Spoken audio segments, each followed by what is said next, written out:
नमस्कार। प्रादेशिक समाचार के साथ मैं पूनम केरकेट्टा। पहले मुख्य समाचार।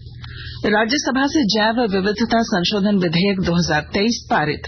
केंद्रीय पर्यावरण मंत्री भूपेंद्र यादव ने कहा कि इससे औषधीय पौधों पर अनुसंधान और दवा उत्पादन को मिलेगा बढ़ावा। विधानसभा के मानसून सत्र में कल झामुमो विधायक लोबिन हेम्ब्रम ने राज्य में बालू खनन मामले में अपनी ही सरकार को घेरा। भाजपा ने नियोजन नीति के मामले में किया प्रदर्शन। विधायक अंबा प्रसाद ने राज्य में एलिफेंट कॉरिडोर बनाने की मांग की। विधायक प्रदीप यादव ने आदिवासी, दलितों और अल्पसंख्यकों को 100 यूनिट फ्री बिजली योजना का लाभ नहीं मिलने का मुद्दा सदन में उठाया।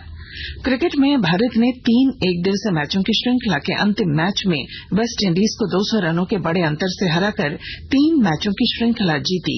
और राज्य में मानसून सक्रिय रहने से अब तक कम हुई बारिश की भरपाई की संभावना तेज। मौसम विभाग ने आज और कल पूरे राज्य में बारिश का जताया पूर्वानुमान। और अब समाचार विस्तार से। राज्यसभा में कल जैव विविधता संशोधन विधेयक 2023 पारित होने के साथ ही यह विधेयक संसद से पारित हो गया। लोकसभा से यह विधेयक पहले ही पारित हो चुका है। विधेयक का उद्देश्य औषधीय पौधों पर अनुसंधान को बढ़ावा देना, पौधों से बनने वाली दवाओं के उत्पादन को प्रोत्साहित करना और वन उपज में शामिल स्थानीय व्यक्तियों के लिए लाभ पहुंचाना है। इस विधेयक पर चर्चा का जवाब देते हुए केंद्रीय पर्यावरण मंत्री भूपेंद्र यादव ने कहा कि विधेयक का उद्देश्य पेटेंट आवेदन प्रक्रिया को सरल बनाना और पेटेंट आवेदनों की तेजी से ट्रैकिंग की सुविधा प्रदान करना है। झारखंड विधानसभा में मानसून सत्र के तीसरे दिन कल सदन में जमकर हंगामा हुआ। हंगामे के बीच चालू वित्त वर्ष के लिए अनुपूरक बजट पर ध्वनि मत से इसे पारित किया गया। इस बीच झामुमो विधायक लोबिन हेम्ब्रम ने खनन लीज मामले में अपनी ही सरकार की कार्यशैली पर सवाल उठाया। उन्होंने कहा कि अधिसूचित क्षेत्र में पेसा कानून की नियमावली लागू किए बिना ही बालू खनन कार्य कैसे हो रहे हैं, जबकि इसके तहत ग्राम सभा होनी जरूरी है। इस पर मंत्री बादल ने कहा कि ग्राम सभा के बाद ही खनन कार्य हो रहे हैं। लोबिन हेम्ब्रम की बात पर भाजपा विधायकों ने भी उनका समर्थन किया। भाजपा विधायकों ने नियोजन नीति, राज्य में सुखाड़ और कानून व्यवस्था को लेकर जमकर नारेबाजी की। भाजपा विधायक विरंची नारायण ने कहा कि जब नियोजन नीति स्पष्ट नहीं है तो सरकार नियुक्तियां किस हिसाब से कर रही है, फिर मामला कोर्ट में जाएगा और नियुक्तियां लटक जाएंगी। झारखंड विधानसभा के मानसून सत्र के तीसरे दिन कल बड़कागांव विधायक अंबा प्रसाद ने राज्य में एलिफेंट कॉरिडोर बनाने की मांग की। विधायक ने कहा कि बड़कागांव क्षेत्र समेत राज्य में वृहद पैमाने पर हो रहे बालू खनन कार्य के कारण हाथियों के विचरण के रास्ते बंद हो गए हैं, जिस कारण हाथियों और इंसानों में टकराव की स्थिति बढ़ी है। इस मुद्दे पर विभाग ने कहा कि खनन और अन्य विकास कार्यों से हाथियों का आवागमन प्रभावित होता है। वहीं कांग्रेस विधायक प्रदीप यादव ने कहा कि सरकार की महत्वाकांक्षी योजना 100 यूनिट फ्री बिजली का लाभ झारखंड के आदिवासी, दलित और अल्पसंख्यक समुदाय के लोग नहीं उठा पा रहे हैं। उन्होंने बताया कि कई आदिवासी बहुल क्षेत्रों में अभी तक बिजली मीटर नहीं लगा है। श्री यादव ने कहा कि झारखंड फिर सूखे की चपेट में है। उन्होंने सूखा राहत की राशि किसानों को जल्द भुगतान करने और सभी किसानों का कर्ज जल्द माफ करने की मांग सदन में रखी। मुख्यमंत्री हेमंत सोरेन ने कल विधानसभा परिसर से पेयजल एवं स्वच्छता विभाग के अंतर्गत ग्रामीण क्षेत्रों में जन जागरूकता के लिए एलईडी प्रचार वाहन रवाना किया।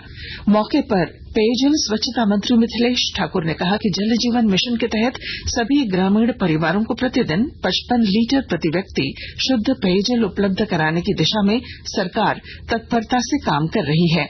उन्होंने बताया कि अब तक 40% ग्रामीण परिवारों को नल से शुद्ध जल की सुविधा उपलब्ध कराई गई है और प्रतिदिन औसतन लगभग 3500 नए घरों में नल कनेक्शन दिए जा रहे हैं। पलामू जिले के सतबरवा प्रखंड की आदिवासी महिलाएं दोना पत्तल बनाकर अपनी जिंदगी संवार रही हैं। विस्तृत ब्यौरा दे रहे हैं हमारे संवाददाता। प्रधानमंत्री नरेंद्र मोदी का सपना आत्मनिर्भर भारत और लोकल फॉर वोकल का सपना साकार होता नजर आ रहा है। देश के साथ झारखंड की महिलाएं आत्मनिर्भर बन रही हैं, जिससे वे परिवार का भरण पोषण कर रही हैं। पलामू जिले की बात की जाए तो यहाँ पर सतबरवा प्रखंड अंतर्गत मोहिता पंचायत के कुलिया गांव की आदिवासी महिलाएं दोना पत्तल बनाकर अपनी जिंदगी संवार रही हैं। इन महिलाओं द्वारा तैयार किए गए दोना पत्तल को JSLPS खरीद कर बाजार में बेच रहा है, जिससे ग्रामीण महिलाओं को अच्छी आमदनी हो रही है। कुलिया आजीविका मिशन उत्पादक संघ को वित्तीय वर्ष 22-23 में JSLPS के माध्यम से PMKY योजना के तहत दोना पत्तल मशीन उपलब्ध कराई गई है। जसप्रीत सिंह, आकाशवाणी समाचार, पलामू। आकाशवाणी के ताजा तरीन समाचारों के लिए आप हमारी वेबसाइट newsonair.com पर लॉग ऑन कर सकते हैं। ताजा समाचार Twitter handle @AIR News Alerts और Facebook page all India radio news पर भी उपलब्ध है। आप प्रादेशिक समाचार एकांश के Twitter handle @AIR News _Ranchi और फेसबुक, इंस्टाग्राम पेज तथा YouTube channel AIR News Ranchi पर भी हमारे बुलेटिन सुन सकते हैं। प्रादेशिक समाचार आप आकाशवाणी रांची से सुन रहे हैं। केंद्र सरकार 13 से 15 अगस्त के बीच हर घर तिरंगा अभियान चलाएगी। इसे देखते हुए इंडिया पोस्ट हर घर तिरंगा उत्सव मनाने के लिए देश भर के अपने 1,60,000 डाकघरों के माध्यम से राष्ट्रीय ध्वज की बिक्री करेगा। ई पोस्ट ऑफिस सुविधा के माध्यम से भी राष्ट्रीय ध्वज खरीदे जा सकते हैं। यह अभियान 2022 में बेहद सफल रहा था। केंद्रीय जनजातीय मंत्री अर्जुन मुंडा ने कहा है कि नई शिक्षा नीति के तहत अब विभिन्न भाषाओं में पुस्तकें मिलेंगी। वे कल पूर्वी सिंहभूम के कदमा में आयोजित बहुभाषीय साहित्य संस्था सहयोग एवं डॉ वीणा रानी श्रीवास्तव न्यास सम्मान समारोह को संबोधित कर रहे थे। उन्होंने कहा कि प्रधानमंत्री और शिक्षा मंत्री प्रयास कर रहे हैं कि ज्ञान, विज्ञान, तकनीक और मेडिकल क्षेत्र में भी पुस्तकें अपनी भाषा में प्रकाशित हों। भाजपा के राष्ट्रीय उपाध्यक्ष रघुवर दास ने कल नई दिल्ली स्थित राष्ट्रपति भवन में राष्ट्रपति द्रौपदी मुर्मू से मुलाकात की। उन्होंने झारखंड में बढ़ते भ्रष्टाचार और बिगड़ती कानून व्यवस्था की जानकारी दी। इसके अलावा उन्होंने केंद्रीय नागरिक उड्डयन मंत्री ज्योतिरादित्य सिंधिया से भी मुलाकात की। उन्होंने उन्हें बताया कि धालभूमगढ़ में बनने वाले एयरपोर्ट के लिए सभी अड़चनें दूर कर ली गई हैं। वहीं उड़ान योजना के तहत दुमका, पलामू के चियाकी और बोकारो एयरपोर्ट से भी जल्द उड़ान शुरू करने का आग्रह किया। श्री दास ने कल केंद्रीय रेल मंत्री अश्विनी वैष्णव से भी मुलाकात की और झारखंड की रेल योजनाओं पर चर्चा की। क्रिकेट में भारत ने 3 एकदिवसीय मैचों की श्रृंखला के अंतिम मैच में वेस्टइंडीज को 200 रनों के बड़े अंतर से हराकर 3 मैचों की श्रृंखला जीत ली है। त्रिनिदाद और टोबैगो के ब्रायन लारा स्टेडियम में खेले गए मैच में पहले बल्लेबाजी करते हुए भारत ने वेस्टइंडीज के सामने जीत के लिए 352 रनों का लक्ष्य रखा। जवाब में वेस्टइंडीज की पूरी टीम 35 ओवर और 3 गेंदों में महज 151 रन बना सकी। मौसम विभाग ने राज्य भर में अगले 2 दिनों तक मध्यम दर्जे की बारिश का अनुमान जताया है। आज और कल राज्य के लगभग सभी स्थानों में गरज के साथ बारिश की संभावना है। और अब अखबारों की सुर्खियां। रांची से प्रकाशित अधिकांश अखबारों ने झारखंड विधानसभा में नियोजन नीति, बालू खनन जैसे मामलों पर हंगामा होने की खबर को प्रमुखता से प्रकाशित किया है।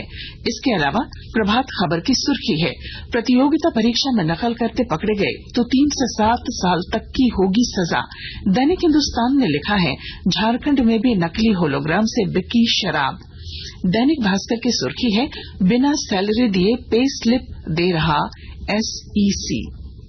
दैनिक जागरण लिखता है, मणिपुर में कानून व्यवस्था ध्वस्त। अंग्रेजी अखबार द टाइम्स ऑफ इंडिया और हिंदुस्तान टाइम्स ने गुरुग्राम में हिंसा से जुड़ी खबर को पहले पन्ने पर प्रमुखता से प्रकाशित किया है। और अब अंत में मुख्य समाचार। राज्यसभा से जैव विविधता संशोधन विधेयक 2023 पारित। केंद्रीय पर्यावरण मंत्री भूपेंद्र यादव ने कहा, इससे औषधीय पौधों पर अनुसंधान और दवा उत्पादन को मिलेगा बढ़ावा। विधानसभा के मानसून सत्र में कल झामुमो विधायक लोबिन हेम्ब्रम ने राज्य में बालू खनन मामले में अपनी ही सरकार को घेरा। भाजपा ने नियोजन नीति के मामले में किया प्रदर्शन। विधायक अंबा प्रसाद ने राज्य में एलिफेंट कॉरिडोर बनाने की मांग की। विधायक प्रदीप यादव ने आदिवासी दलितों और अल्पसंख्यकों को 100 यूनिट फ्री बिजली योजना का लाभ नहीं मिलने का मुद्दा सदन में उठाया। क्रिकेट में भारत ने 3 एकदिवसीय मैचों की श्रृंखला के अंतिम मैच में वेस्टइंडीज को 200 रनों के बड़े अंतर से हराकर 3 मैचों की श्रृंखला जीती और राज्य में मानसून सक्रिय रहने से अब तक कम हुई बारिश की भरपाई की संभावना तेज। मौसम विभाग ने आज और कल पूरे राज्य में बारिश का जताया पूर्वानुमान। और इसके साथ ही आकाशवाणी रांची से प्रादेशिक समाचार का ये बुलेटिन समाप्त हुआ। नमस्कार।